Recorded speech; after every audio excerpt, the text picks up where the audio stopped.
16 اکتبر 1986 روز پاییزی آرامی در جنوب لبنان بود که ناگهان صدای غرش هواپیماهای جنگی آسمان را شکافت.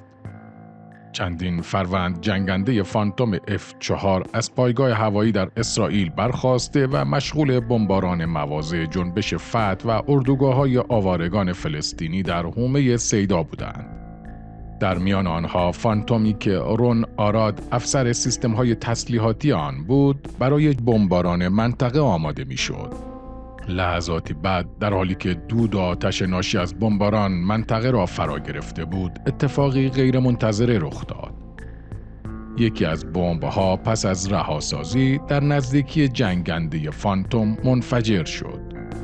ضربه آنقدر شدید بود که خلبان و آراد چاره‌ای جز ایجکت کردند و بیرون پریدن از هواپیما نداشتند. صندلی‌های پران آنها را به آسمان پرتاب کرد و لحظاتی بعد دو چتر سفید در آسمان جنوب لبنان ظاهر شد. قلب رون آراد به شدت می‌تپید. هر لحظه به زمین نزدیکتر می‌شد و صدای تیراندازی و انفجار از هر سو به گوش می‌رسید. او می‌دانست در منطقه‌ای فرود می‌آید که نیروهای مقاومت ضد اسرائیلی در آن حضور دارند. بالگردهای اسرائیلی به سرعت برای نجات خلبانان به پرواز درآمدند. تمام واحدهای نخبه، کماندویی، تیپ گولانی و نیروی هوایی اسرائیل برای جستجوی کامل منطقه بسیج شده بودند. هلیکوپترهای نظامی به رهبری بالگردهای تهاجمی کبرا به مواضع نیروهای فلسطینی و لبنانی شلیک می‌کردند و صدای حملات ساختگی تولید می‌کردند تا حواس آنها را پرت کنند. بالگردهای اسرائیلی که توانسته بودند محل فرود خلبان اصلی را شناسایی کنند، موفق شدند او را نجات دهند.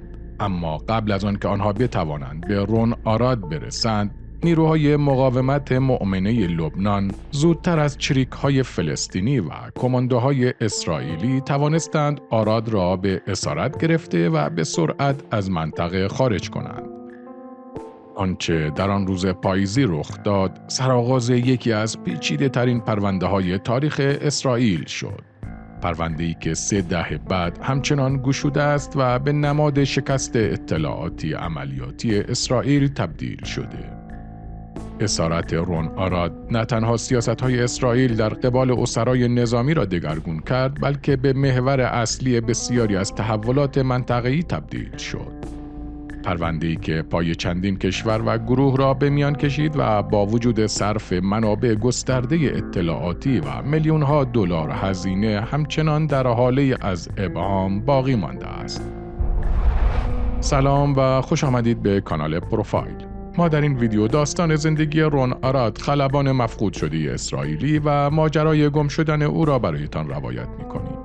اگر تا حالا عضو کانال ما نشدید، لطفاً کانال پروفایل رو سابسکرایب کنید و با لایک کردن و اشتراک گذاری این ویدیو از ما حمایت کنید.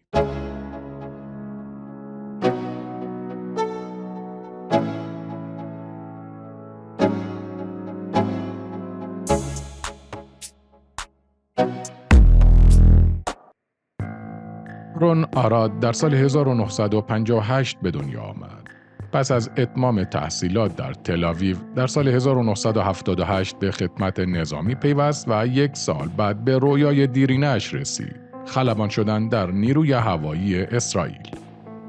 از سال 1982 و با حمله گسترده اسرائیل به لبنان، جنوب این کشور در اشغال نیروهای اسرائیلی قرار داشت و گروه‌های مقاومت در لبنان به همراه مبارزان فلسطینی در حال مبارزه با اشغالگران برای بیرون راندن آنها از این کشور بودند.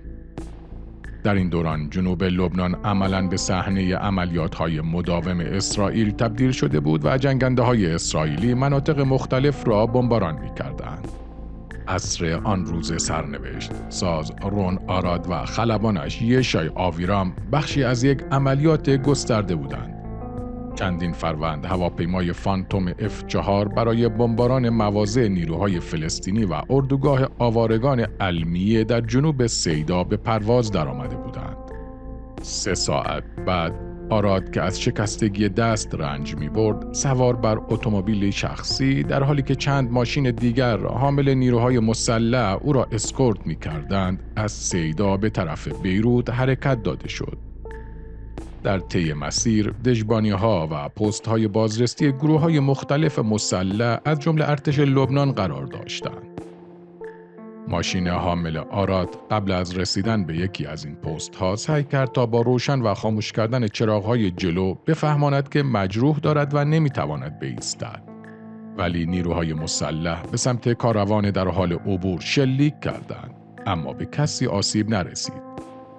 دقایقی بعد که همه خودروهای کاروان اسکورت به هم ملحق شدند، برای رعایت جوانب امنیتی، آراد در خودروی دیگر قرار گرفت و به سمت بیروت حرکت داده شد. در بیروت خلبان اسرائیلی را مستقیما به خانه مصطفی دیرانی، مسئول وقت کمیته امنیت جنبش عمل بردند. ساعت 10 شب به دلیل شدت جراحات به یکی از درمانگاه‌ها برده شد که دکتر ارتوپد در محل کار خود حضور نداشت. پس از دقایقی با پیگیری‌های زیاد، دکتر از منزل خود به بیمارستان آمد و دست چپ خلبان اسرائیلی را گچ گرفت و مداوا کرد. سازمان عمل در اولین روزها مدعی شد که رزمندگانش موفق شدند هواپیمای جنگی اسرائیلی را ساقط کنند و خلبان آن را به اسارت درآورند. ولی سازمان فلسطینی فتح، گروه ابونضال، این ادعا را رد کرد و گفت ما هواپیمای اسرائیلی را با موشک زدیم، ولی چون خلبان آن در نزدیکی خطوط نیروهای عمل فرود آمد، آنها توانستند او را اسیر کنند. از آن لحظه به بعد بود که رون آراد ناپدید شد، انگار که کاملا آب شده و در زمین فرو رفته بود. این نقطه آغاز یکی از پیچیده‌ترین معماهای اطلاعاتی خاورمیانه بود. معمایی که باعث شد اسرائیل دست به اقدامات گسترده‌ای برای یافتن ردی از خلبان گم شده‌اش بزند. آراد از مکانی به مکان دیگر در خاک لبنان منتقل شد. در بحبوحه جنگ داخلی لبنان که کشور را در نوردیده بود و همزمان با درگیری مسلحانه بین اسرائیل و گروه‌های فلسطینی و لبنانی، سرنوشت آراد موضوع مذاکره شد. نهایتاً نبیه بری، رهبر جنبش عمل که یکی از دو حزب عمده شیعه در لبنان است، مدعی شد که رون آراد زنده و در دست گروه اوست.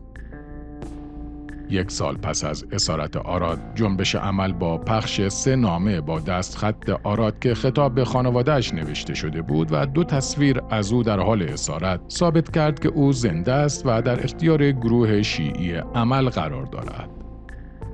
جنبش عمل تلاش کرد معامله‌ای با اسرائیل برای آزادی زندانیان لبنانی و فلسطینی از زندان‌های اسرائیل انجام دهد. آنها اعلام کردند حاضرند در برابر آزادی تعدادی از اسرایشان آراد را آزاد کنند، اما معامله انجام نشد. زیرا آینده سیاسی اسحاق رابین، نخست وزیر وقت اسرائیل، مهمتر از تسلیم شدن به شروط مقاومت بود، حتی مهمتر از جان خود رون آراد. اسحاق رابین روی یافتن راه حلی دیگر شرط بست و مذاکره را کنار گذاشت. تصمیمی که سالها بعد بسیاری از تحلیلگران آن را اشتباهی سرنوشت ساز خواندند. از آن زمان اسرائیلی‌ها بزرگترین عملیات نجات تاریخشان را برای نجات آراد آغاز کردند. عملیات نجات آراد گرمای بدن نام گرفت و اسرائیلی‌ها در قالب آن متوجه شدند او به دست نیروهای حزب الله است. در نیمه شب 6 مرداد 1368 1989 هلیکوپتری متعلق به ارتش اسرائیل در محوطه‌ای باز در روستای جبشید در جنوب لبنان فرود آمد و در میان ترس و اضطراب مردم، نیروهای کماندویی ویژه به منزلی که در آن نزدیکی قرار داشت هجوم بردند و پس از شکستن در ورودی طبقه دوم ساختمان، در میان وحشت ساکنان، شیخ عبدالکریم عبید، امام جمعه جبشید و از روحانیون حزب الله را روبوده و به اسرائیل بردند. اسرائیلی‌ها مدعی بودند شیخ عبید دستور نقل و انتقال آراد را داده است و از سرنوشت او باخبر است. عبید برای 15 سال در زندان‌های اسرائیل ماند و آزادی او تنها پس از آن ممکن شد که حزب الله و اسرائیل توافق کردند برخی از اسرای دو طرف مبادله شوند. 6 سال پس از مفقود شدن رون آراد، حالا تمام تلاش‌های اسرائیل برای یافتن او ناکام مانده بود، چون آراد را از این گروه به آن گروه منتقل می‌کردند و جای ثابتی نداشت. به گفته رونین برگمن، روزنامه‌نگار اسرائیلی و نویسنده کتاب برخیز و اول تو بکش، جستجوی مستمر و ناکامی بیش از هر چیز ناتوانی اسرائیل در نفوذ به داخل حزب الله و دستگاه‌های اطلاعاتی ایران را برجسته کرد.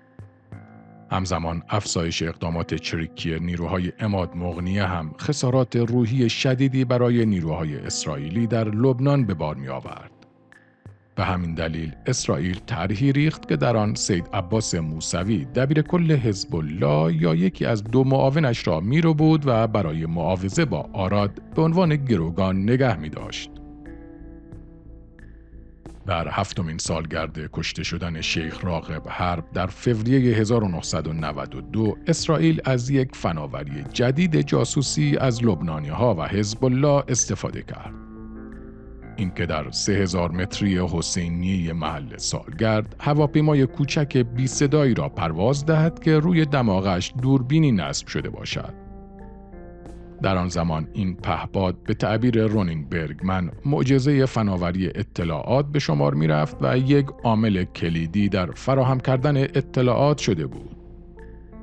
در ابتدا بنا نبود عباس موسوی ترور شود و قرار بر گروگان گرفتنش بود. اما در مراسم سالگرد شیخ راغب حرب امکان کشتن موسوی فراهم شده بود. اینکه پهپادی روی هوا با لیزر موقعیت موسوی را مشخص کند و هلیکوپترهای آپاچی اسرائیلی با موشک‌های هلفایر آن نقطه را هدف قرار دهند. این کار وسوسه شدیدی برای دستگاه اطلاعاتی اسرائیل داشت و عملیات شب هنگام نام گرفت. عملیاتی که موش آرنز وزیر دفاع از وجودش بی اطلاع بود. اجرایش هم با کمک پهپادها به گفته رونین برگمن یک موقعیت ویژه بود، چون برای اولین بار یک فرمانده اسرائیلی می توانست از مقر خود رهبر یک سازمان دشمن و کشتنش را به طور زنده ببیند. با مجوزی که به سرعت از طرف اسحاق شامیر نخست وزیر وقت اسرائیل صادر شد، نیروهای اسرائیلی با شلیک موشک از هلیکوپترهای آپاچی خودروی موسوی دبیر کل حزب الله را منهدم کردند و او و همسر و پسر خردسالش را کشتند. اما این پایان کار نبود. چند سال بعد در بهار 1994 در یک نیمه شب مصطفی دیرانی نیز در حالی که در خانه‌اش در روستای قصرنبا در دره بقا در خواب بود توسط نیروهای ویژه تیپ گولانی روبوده شد. اسرائیلی‌ها امیدوار بودند از طریق بازجویی از او سرنخی از آراد به دست آورند. علیرغم بازجویی‌های طولانی از دیرانی، اسرائیل به اطلاعات قطعی درباره محل یا سرنوشت آراد دست نیافت. این اقدامات جسورانه نتیجه مورد نظر را نداشت. برعکس، به تدریج مشخص شد که قدرت اطلاعاتی اسرائیل در نفوذ به ساختار گروه‌های مقاومت لبنانی محدودتر از چیزی است که تصور می‌شد. تحلیلگران اسرائیلی بعدها اذعان کردند که پرونده آراد نقطه عطفی در درک محدودیت‌های سازمان‌های اطلاعاتی این کشور بود. مصطفی دیرانی در سال 2000 در زندان در گفتگو با روزنامه اسرائیلی معاریف گفت: من نمیدانم آراد زنده است یا مرده و نمیدانم او در حال حاضر کجاست، ولی به نظر من تا وقتی مرگش ثابت نشود زنده است. دیرانی درباره وضعیت آراد در اولین ساعات اسارت گفت: اولین بار که او را دیدم پس از سقوط هواپیمایش بود. چند ساعت بعد او به خانه من در بیروت منتقل شد. من به او لباس و غذا دادم و او با پسر من که در آن موقع 2 سال و نیمه بود بازی کرد. دیرانی همچنین تحویل خلبان اسرائیلی به عوامل ایران در بعلبک در مقابل $300,000 را تکذیب کرد و درباره گم شدن آراد گفت: ارتش اسرائیل به منطقه میدون در دره بقا حمله کرد و 10 تن کشته و زخمی از مردم عادی بر جای گذاشت. نگهبانان آراد که از نیروهای جنبش عمل بودند، برای جویا شدن از احوال نزدیکانشان او را ترک کردند و پس از بازگشت متوجه شدند که آراد نیست و پیدایش نکردند. دیرانی گفت که بعداً شنیده یک گروه ایرانی از ترس اینکه اسرائیل عملیات تهاجمی برای نجات آراد انجام دهد، خلبان اسرائیلی را از مخفیگاه سازمان عمل رو بودند. جستجو و تلاش‌های دیپلماتیک برای حل معمای این پرونده ادامه یافت. پس از 14 سال از ناپدید شدن آراد، حزب الله موفق شد سرهنگ ذخیره ارتش اسرائیل، الهنان تاننبام را به دام انداخته و به اسارت بگیرد. در سال 2004 پس از سالها مذاکره، اسرائیل مجبور شد در یک معامله بزرگ با حزب الله، مصطفی دیرانی و عبدالکریم عبید را به همراه 400 زندانی فلسطینی و لبنانی در قبال آزادی تاننبام و دریافت اجساد 3 سرباز اسرائیلی آزاد کند. اما رون آراد بخشی از آن معامله نبود و سرنوشتش همچنان در پرده ابهام باقی ماند. در همه این سالها اخبار متناقضی از سرنوشت آراد منتشر می‌شد. در سال 1994 روزنامه نداء الوطن چاپ بیروت بدون اشاره به زمان و مکان خاصی نوشت: رون آراد به هنگام فرار از محل بازداشت خود از سوی نگهبانانش هدف شلیک قرار گرفته و کشته شده است. این روزنامه در ادامه نوشت: آراد هنگامی که در اسارت عناصر منشعب از سازمان عمل به رهبری مصطفی دیرانی بود به قتل رسیده است. شهریور سال 1375 نیز رادیو اسرائیل به نقل از روزنامه یدیوت آهارنوت اعلام کرد هر گونه اطلاعات در مورد دیپلمات‌های ایرانی روبوده شده در لبنان می‌تواند اطلاعات متقابلی در مورد رون آراد به همراه داشته باشد. احمد متوسلیان، سید محسن موسوی، تقی رستگار مقدم و کاظم اخوان در سال 1361 در لبنان روبوده شده و از آن تاریخ به بعد هیچ خبر موثقی از سرنوشت آنان به دست نیامده است. اسرائیل همواره تلاش کرده تا این گونه وانمود کند که آراد توسط حزب الله روبوده شده و در اختیار ایران است. ولی حزب الله نیز در مقابل هر گونه ارتباط خود با این قضیه را رد کرده است. سید حسن نصرالله دبیر کل حزب الله در ژانویه سال 2000 در مصاحبه با شبکه الجزیره گفت: طبعا من المعلوم بأن رون آراد بقي في قبضة إحدى المجموعات الموجودة في لبنان لحدود سنة 1989. في هذا الوقت مجموعة مصطفى الديراني، يعني الإخوة في المقاومة المؤمنة، الذي يعتبر الأخ أبو علي الديراني هو أحد قياداته. نعم. وعندما فقد رون آراد من المكان الذي كان يحتفظ به أو يحتجز فيه، كان أبو علي الديراني ما زال هنا، يعني قبل أن يقوم الإسرائيليون بخطفه من منزله في البقاع. منذ تلك اللحظة تحول رون آراد إلى لغز حقيقي، وأصبحنا كيف اختفى رون آراد؟ عملية الاختفاء هذه أيضا جاء بعض الأشخاص الذين نجهلهم إلى مكان احتجازه.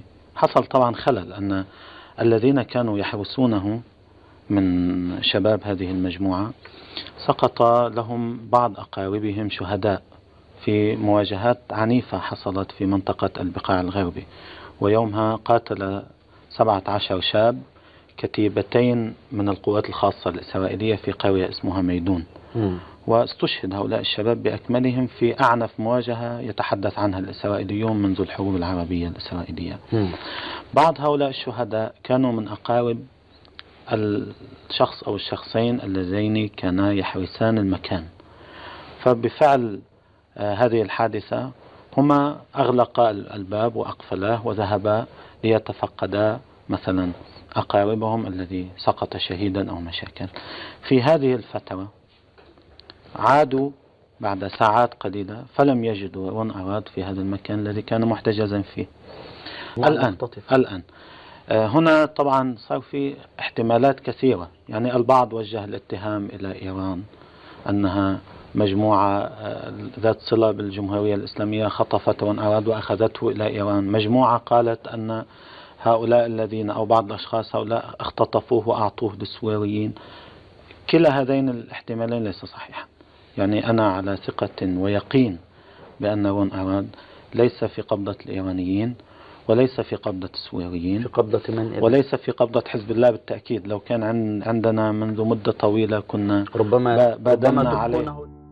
در سالهای بعد جستجو برای یافتن رون آراد به شکل‌های مختلف ادامه یافت.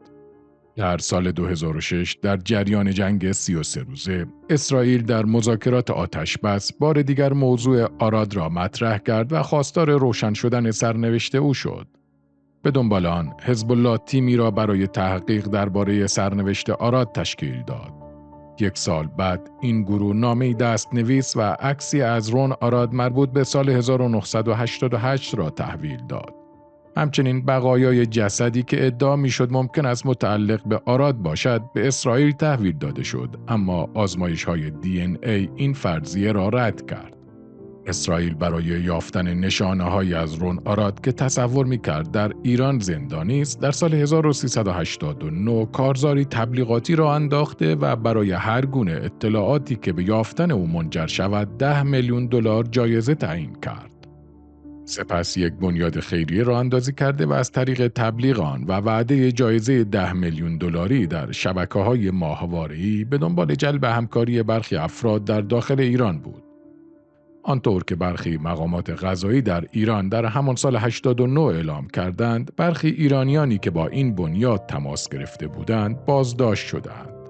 مقامات اطلاعاتی ایران گفتند که هدف اسرائیل از تأسیس این بنیاد و جایزه 10 میلیون دلاری استخدام جاسوس در ایران است. در سال 2021 یک روزنامه اسرائیلی اعلام کرد که موساد در ماه گذشته برای اطلاع از سرنوشت رون آراد یک ژنرال بازنشسته سپاه ایران را در سوریه روبوده و به آفریقا برده و از او بازجویی کرده است. گزارش روزنامه هآرتس پس از آن منتشر شد که در اکتبر 2021 نفتالی بنت نخست وزیر وقت اسرائیل فاش کرد که موساد عملیات گسترده‌ای را برای کشف سرنوشت آراد انجام داده است. هرچند رئیس موساد دیوید بارنیا بعداً در یک جلسه داخلی اعتراف کرد که این عملیات با شکست کامل مواجه شده است. گزارش‌های غیر رسمی حاکی از آن بود که در جریان این عملیات اسرائیل یک ژنرال ایرانی را از خاک سوریه به آفریقا کشانده و پس از بازداشت او از وی در مورد آراد بازجویی کرده است. آنطور که این رسانه‌ها گفتند، این ژنرال ایرانی بعدها آزاد شده است، اما کل این عملیات بدون فایده بوده، چرا که سوژه انتخاب شده کمترین ارتباط را با مفقود شدن این خلبان اسرائیلی داشته و در نتیجه عملیات به هدف خود نرسیده است. سرویس‌های اطلاعاتی اسرائیل در طول سالها به نتایج متفاوتی درباره سرنوشت آراد رسیدند. در سال 2005 روزنامه یدیوت آهارونوت گزارش از اطلاعات نظامی منتشر کرد که نشان میداد آراد تا سال 1995 زنده بوده و سپس بر اثر بیماری درگذشته است. اما دفتر نخست وزیری این گزارش را رد کرد و تاکید نمود تا زمانی که خلاف آن ثابت نشود، اسرائیل آراد را زنده می‌داند. با این حال در سال 2016 و بعد از بیش از 30 سال سرانجام ارتش اسرائیل به همراه موساد رسما اعلام کرد که رون آراد در سال 1988 2 سال پس از اسیر شدن در لبنان کشته شده است. با این حال تلاش‌های اسرائیل برای یافتن بقایای جسد او همچنان ادامه دارد. نظر شما درباره سرنوشت رون آراد چیست؟ لطفاً نظرات خود را در کامنت ها برایمان بنویسید. اگر هم از این ویدیو خوشتون اومده اون رو لایک کنید و به اشتراک بگذارید. ممنون از اینکه تا پایان این ویدیو با ما همراه بودید.